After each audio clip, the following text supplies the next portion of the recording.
Hello guys, तो कैसे हो आप सब लोग। उम्मीद करता हूँ बढ़िया होंगे। मैं पढ़ रहा हूँ तो आप भी पढ़ लीजिए। तो आज हम जो पढ़ने वाले हैं वो है WTO, world trade organization as an international organization. तो सबसे पहले इसके बेसिक्स पढ़ते हैं कि ये 1948 के अंदर GATT, general agreement on trade and tariff के ऊपर एक एग्रीमेंट था। उसका ही ये रिप्लेसमेंट है। उसका रिप्लेसमेंट बोलो या सक्सेसर बोलो एक ही बात है। उसको रिप्लेस करके ये आया था। तो वो GATT जो था वो 1948 के अंदर बना था और उसको रिप्लेस किया WTO ने, वर्ल्ड ट्रेड ऑर्गेनाइजेशन ने 1995 के अंदर। कौन से एग्रीमेंट से? Marrakesh agreement, I guess Marrakesh ही बोलते हैं। अभी इसके कितने मेंबर्स हैं? 168 मेंबर्स। इसके 168 मेंबर्स हैं। साथ में ये रिप्रेजेंट करता है 98% ऑफ वर्ल्ड GDP और वर्ल्ड की सेकंड लार्जेस्ट ऑर्गेनाइजेशन है आफ्टर द UN। ये रेगुलेट करता है इंटरनेशनल ट्रेड, ठीक है। और साथ में ये डिस्प्यूट रिड्यूसल का काम भी करता है कि मतलब कि अगर कोई कंट्रीज, दो मेंबर कंट्रीज के बीच में डिस्प्यूट आता है तो उन दोनों के बीच में जो डिस्प्यूट का काम है, उनको ठीक करने का काम है, उसको देखने का काम है, वो काम करेगा अपना WTO, वर्ल्ड ट्रेड ऑर्गेनाइजेशन। अभी बोलता है कि किस किस चीज़ का, गुड्स का, सर्विसेज का और इंटेलेक्चुअल प्रॉपर्टी का इसके अंदर ट्रेड होता है। किस किस का goods, service and intellectual properties का ट्रेड होता है। अब ये बोलता है कि जो ट्रेड है उसका ट्रेड जो है वो फेयर होना चाहिए, फ्री फ्रॉम करप्शन होना चाहिए। इस चीज़ के लिए वो 5 प्रिंसिपल्स को फॉलो करता है।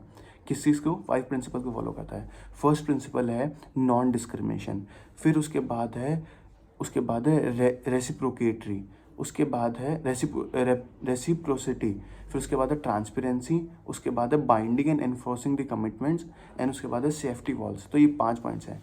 एक एक पॉइंट करके आप आराम से समझते हैं। फर्स्ट बोलता है नॉन डिस्क्रिमिनेशन। नॉन डिस्क्रिमिनेशन में बात करता है जितने भी मेंबर कंट्रीज है। नॉन डिस्क्रिमिनेशन के सब पार्ट के अंदर 2 टाइप के पॉइंट्स अपने को याद रखने हैं। First is most favoured nation, second is national treatment policy. अब मोस्ट फेवर्ड नेशन क्या होता है? ये बोलता है कि अगर किसी एक मेंबर स्टेट को आपने एक स्पेशल दर्जा दिया है, आपने किसी एक स्पेशल, आप जैसे कि मैं इंडिया एज मेंबर हूँ और मैंने नेपाल को एक स्पेशल कोई फैसिलिटी प्रोवाइड कराई है, तो मेरे को वही फैसिलिटी जितने भी मेंबर्स हैं WTO के, मेरे को उनको भी प्रोवाइड करनी पड़ेगी। ये बोलता है मोस्ट फेवर्ड नेशन कि मैंने जो ट्रीटमेंट एक के साथ किया है वही ट्रीटमेंट मेरे को सब मेंबर्स के साथ में करना पड़ेगा। उसके बाद है national treatment policy. National treatment policy बोलती है कि जब कोई प्रोडक्ट जो है वो बाहर से हमारी कंट्री में आता है, जैसे कोई प्रोडक्ट है जो है US का और वो इंडिया के अंदर आता है, तो उसके साथ कोई डिस्क्रिमिनेशन नहीं हो। उसके ऊपर ऐसा नहीं हो कि एडिशनल टैक्स लगा रहे हैं या फिर कुछ ऐसा कर रहे हैं ताकि उसकी डिमांड है उसको कम कर सके। ऐसा कुछ भी नहीं कर सकते हैं। उसको वैसे ही ट्रीट करना है जैसे कि वो अपनी ही कंट्री का प्रोडक्ट है। उसके बाद है प्रिंसिपल ऑफ रेसिप्रोसिटी। रेसिप्रोसिटी का बोलता है कि किसी भी कंट्री को कोई अनफेयर एडवांटेज ना मिले, और जब भी कोई चेंजेस लाएं, कोई भी ट्रेड एंड टैरिफ के अंदर कोई भी चेंजेस लाएं, तो उस चीज़ को सब इंसानों को पहले बात तो पता होना चाहिए। और हर इंसान को to get the better access they should make special arrangement and for the benefit of the mutual. मतलब कि हर इंसान को जो भी एक चेंजेस आ रहे हैं उसके अंदर, एक पर्टिकुलर कंट्री के अंदर, तो उसका बेनिफिट उठाने के लिए सबको इक्वल बेनिफिट मिलना चाहिए। ऐसा नहीं कि पर्टिकुलर किसी कंट्री को ही बेनिफिट हो रहा है, ईच कंट्री को मिलना चाहिए, जितने भी मेंबर्स नेशन है। उसके बाद है ट्रांसपेरेंसी।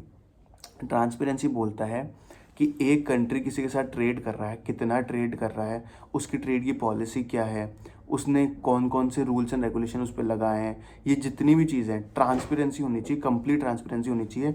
चाहे वो ग्लोबल लेवल पे, मतलब वो वर्ल्ड WTO के हिसाब से हो या फिर किसी कंट्री के हिसाब से, तो कंट्री को भी ट्रांसपेरेंट रहना पड़ेगा और WTO को भी ट्रांसपेरेंट रहना पड़ेगा कि कितना, कौन सी कंट्री किससे कितना ट्रेड कर रही है, कौन सी कंट्री किससे किस तरीके का ट्रेड कर रही है, वो सारी इन्फॉर्मेशन आराम से हर इंसान के लिए एक्सेसिबल होनी चाहिए।